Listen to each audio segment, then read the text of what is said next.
what's poppin'? It's your boy Jay the Comedian. How y'all doing today? How am I doing? Oh, I feel good. I'm feeling energetic and bumpy. Oh, that's just my bad suspension? Yeah, that's about right. Anyway, this is an ExJw video, so you know what to do. Anytime you see an ExJw video, you hit the like button and you leave a comment to help the YouTube algorithm show it to as many people as possible. And if you're new to the channel, subscribe. Ooh, the roof of your mouth is a work of art. Look at that thing. Oh, it looks amazing. I don't know if anybody else has ever complimented the roof of your mouth, but you got one today. And if you enjoyed the roof of your mouth compliment, subscribe to the channel. That's how you can thank a brother. You're not gonna mean it. Anyway, today I want to talk to you guys about how the Jehovah Witnesses weaponize your conscience against you. This is one of their more like really just disgusting and evil things that they do. And I mean, it's because your conscience is something, it's like another Jehovah Witness that's inside of your mind that's just messing with you all the time. and your conscience, it's a weird doohickey altogether, you know? Because your conscience basically tries to keep you on the good side of life. You know, tries to make you a good person. You know how sometimes you're driving and that little old lady is taking forever? You're like, yeah, she gonna take a long time. And I think I got enough time to just zoom in front of her before she gets into her, her groove crossing that street. So you zip past her real quick. And she's like, you whippersnapper.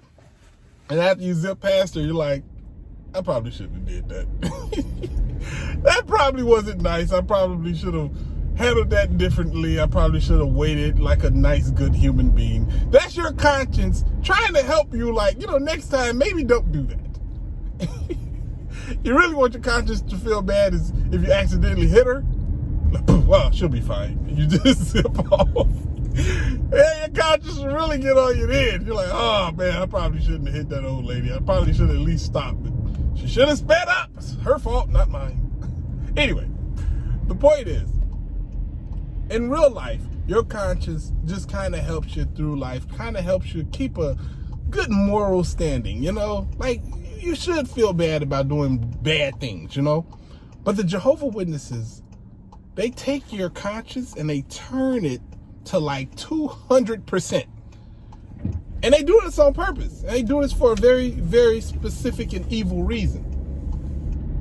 Because their goal is to keep you unhappy and uncomfortable, because they want to be able to give you the happiness. They want to be able to give you your comfort, because as long as they're in charge of giving you your happiness and giving you your comfort, you'll always need them. You'll always have to go back to them. Even when you're outside of the organization, you'll still kind of yearn to come back and get that comfort and that happiness, because they've taught you all life long that if you're uncomfortable and if you're happy, you're doing something right.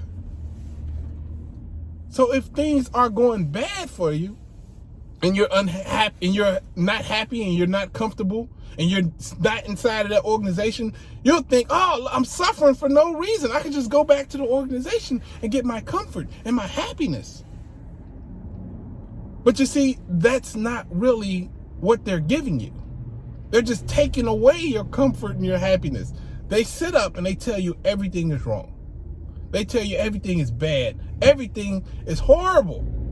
And even if you go to them and you ask them, can I do this? Is this thing all right? It seems like it shouldn't be any problems here.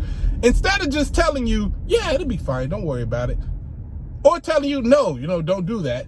Most of the time they'll tell you, well, what does your conscience say? What does your conscience tell you? Because as long as you have another mechanism inside of your brain that's telling you this is wrong and this is not right, you'll constantly be walking around in a state of uncomfortableness. And you have to go to them to get the comfort. And even then, they don't really give it to you. They only kind of give you a little bit. Well, does your conscience bother you? Because if your conscience is bothering you, then you probably shouldn't be doing it. But I was just watching these pigeons hump each other, and I was feeling some type of way while watching them. And my conscience was like, yo, you shouldn't be watching these pigeons hump each other like that. There's something wrong about it. tell you, well, it's a matter of conscience. If your conscience is telling you don't watch pigeons hump each other, then you probably shouldn't be watching pigeon porn. But seriously though, right? The reason they have your conscience so tuned up is because they need you to constantly be worried and upset and unhappy and just basically outside of the organization, wondering what's good, what's wrong, what's left, what's right. Because if you're out there and you're comfortable and everything's fine and hunky-dory and like, what do you need them for? You got to remember, with an organization like this, with a high control group like this, they need to be needed. So they create scenarios for them to be needed.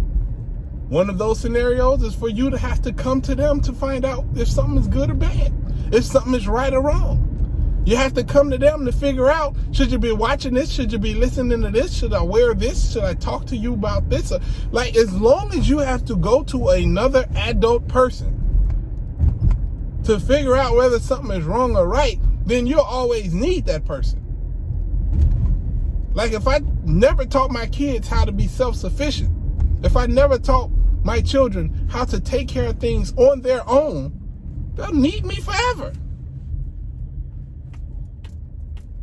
And that's what the Jehovah Witnesses do. They take away people's independence and they try to get people to need them.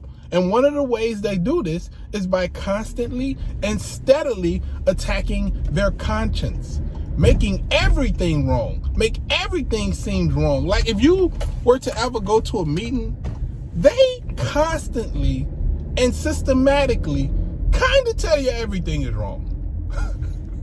Everything is wrong. Like, I've literally heard a meeting, and I am not playing, where they question somebody working out too much.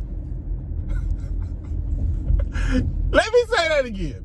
I remember a meeting in which they talked about people overworking out, like just constantly eating healthy and running and making sure their body looked great all the time and put all this extra time in at the gym, and they wasn't spending the time out of field service.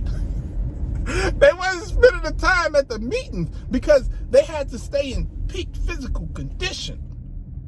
They were good. They didn't have to do those extra hours at the gym, those extra hours inside of the nutritionist office, figuring out the exact right things to eat and keeping themselves in peak physical health.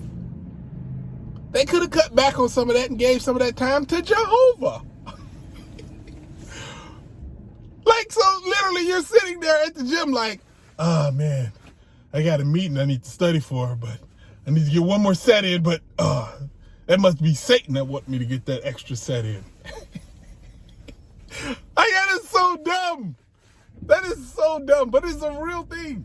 They literally can make anything mess with your conscience. Anything. And now you're walking around with this extra super hypersensitive conscience, and you can't, everything is wrong, everything is scary, everything could possibly lead you to death. That is not the way anybody should live. That is not the way any God would want his people to live, in a constant state of unsureness, unhappiness, and discomfort. Uncomfort. I really want to say again for some reason. But that is not how it works. At least it's not how it should work. Not how it should work. It's not how it should work. People should have the ability to be comfortable in their own skin, to be comfortable in their choices and decisions. If you look at a movie and something crazy happens in it, most people can look at it and be like, wow, that was crazy. I wasn't expecting that. Oh, well, let me go on with my day now. You like, it's not that bad. They constantly try to tell you, no, you keep your conscience strong and you keep your conscience going. Like, don't get desensitized to stuff. But I mean, like, for the most part, that's not how the world works. You don't want people scared of their own shadow all the time, constantly in the state of like, man, I can't do this, I can't watch this anymore. Like, I know plenty of people who are watching like a TV show or something, and the TV show is really good and everything about the show is amazing and fun, but then they have that one episode where a poltergeist comes in, or there's some random magic that occurs, or just one episode, right? They're like, oh, I can't watch this show anymore. There's spiritism involved. And these people are constantly just walking around like this, with their conscience being another element of law enforcement. You know? Like, you're not safe around Jehovah's Witnesses. You're not safe around the elders. You're not even safe by yourself because your conscience is over there beating up on you every other day. So when do you get to be comfortable?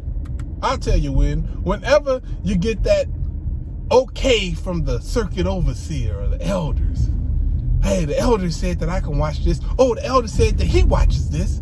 Oh, the elder said, they said that we could go here. The circuit overseer likes to listen to this type of stuff. Oh, that means I can. You're an adult. You are a grown person that pays bills.